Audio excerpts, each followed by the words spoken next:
Welcome to Mancinelli's Math Lab. Thank you for subscribing. Just want to cover this video. Touches on a concept which is not necessarily absolutely needed to study for this exam, but it can be valuable.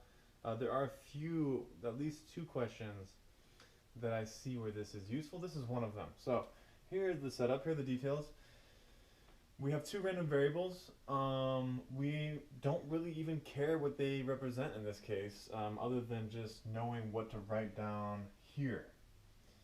X is actually the proportion of employees who are covered under medical, and Y is the proportion of employees covered under medical and dental. So when they say this is some large firm, doesn't really matter too much. Since these are proportions though, we hopefully see that this inequality makes sense here, this component inequality. If you have medical and dental, they're going to be at most as many as people who have just medical. And that's going to be less than 1 because it's a proportion. We're interested in the expected value of y. What's the expected number of proportion of employees who are covered by both, right?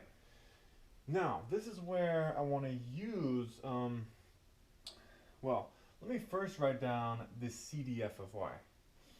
What is the CDF of y? By definition, the CDF of y, and just to be clear here, this is the joint CDF, right? This is the joint CDF, cumulative distribution function. What is the marginal cumulative distribution function of y? By definition, you find this by taking the limit as x tends to infinity of the joint CDF. And the way that I think about this personally, because obviously x does not go to infinity, just take x to the largest value it can be. So this is going to be, x is going to approach 1. F of 1 comma y, which is y times 1 plus y minus y squared. So there is my marginal CDF of y. And now you should be saying, okay, well, I can just take the derivative of this. That will give me the marginal probability density function, and then I can find the expected value that way.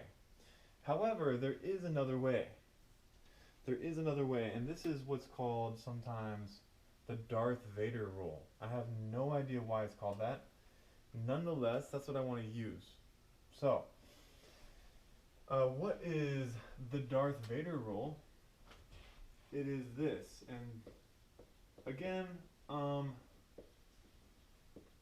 I think that it's not too hard really to remember this, and I think it can be quite valuable. So I would recommend knowing this. It says that the expected value of a random variable, in this case y, is equal to the integral 0 to infinity of 1 minus the CDF. In other words, it's the integral of the survival function. This is the survival function of y. A couple things to note here. If this lower bound is not 0, this is different. Okay, so it does depend on the bounds of integration. I recommend looking that up. If anyone's interested, comment below if you want me to prove that this is true. So anyways, I want to use this representation here. Okay, and this is specific to our problem. Okay, again, the bounds of integration do matter here. So now, in terms of our problem, we're pretty much there, right? So for our problem, the expected value of y is equal to the integral 0 to infinity 1 minus. Now what is our marginal CDF? It looks like we have this. We have 1 minus y squared plus y cubed dy. Pretty straightforward if you ask me. In terms of integrals, this is one of the better ones. So this is going to be y, and now that I think about it, we're not going 0 to infinity though, right? We're going 0 to 1. The largest y can be is 1, but this does actually hold to infinity. So for our case, we're going to 1.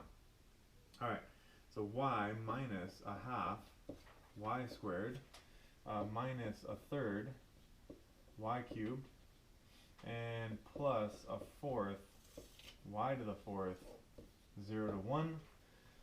Plugging in the upper bound of integration, which is 1, it's easy. Lower bound is 0, so everything cancels. This is really easy to do. I'm not even going to do it. This is approximately 0.42. And I just wanted to really point this out because I wanted you to remember, or if you haven't already, get familiar with this. There are a couple of other questions that you can utilize this idea to make, in my opinion, it's a little bit easier. Just my opinion. Tell me what you think.